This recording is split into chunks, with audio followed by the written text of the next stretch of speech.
Good day, everyone. This is Professor Friday from Macomb Community College coming at you one more time. I've had a special request for some chain rule action. So we're going to go with find the derivative of y equals the sine of the square root of x cubed plus 2x today.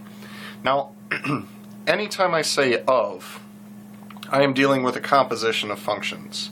Composition of functions is highly indicative of using the chain rule. So, mentality to get into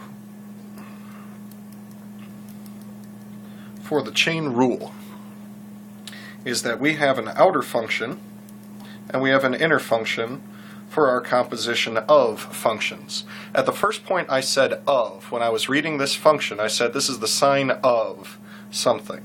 That tells me that the outermost function is the sine of an input. Now our inner function just so happens to be the square root of x cubed plus 2x. We're going to treat that as the entire inner function.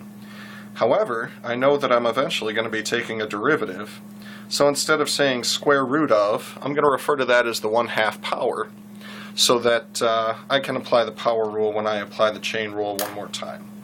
So the chain rule states we're going to take a derivative of y with respect to x. We start with our outermost function, and we got to pose ourselves the question, what is the derivative of the sine function? The derivative of the sine function is the cosine.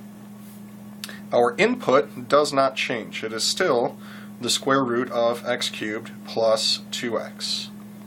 So the cosine gives us the derivative of the outermost function.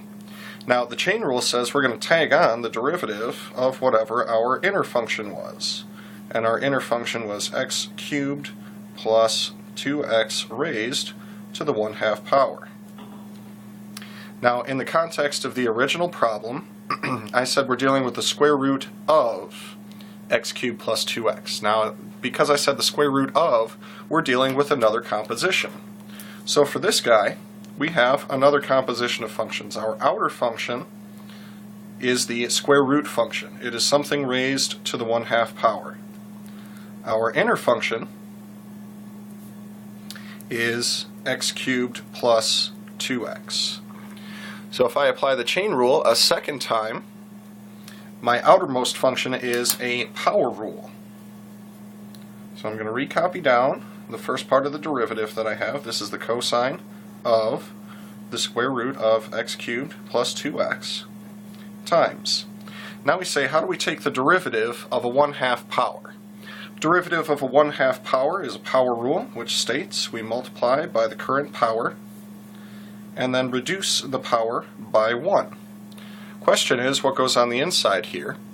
And it is supposed to be exactly the same input as before. That's what the chain rule states. We don't change the input until we multiply by the derivative of the inner function. This would be the derivative with respect to x of x cubed plus 2x.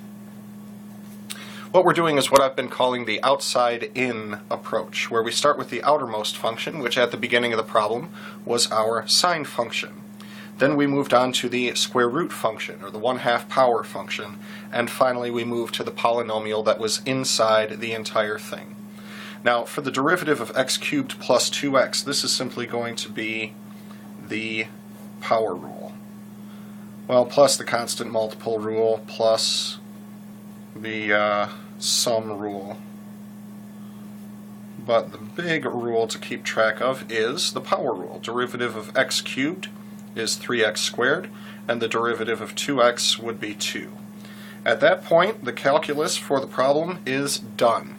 If we wanted to pretty it up and try to put it in a different order or convert my negative 1/2 power back to a radical, all you're doing at that point is doing a little algebra, or doing what I call cosmetic changes. You're making it look prettier, but you're not changing the overall value of the problem. So there you go, little chain rule practice for you today, and I will see you next time.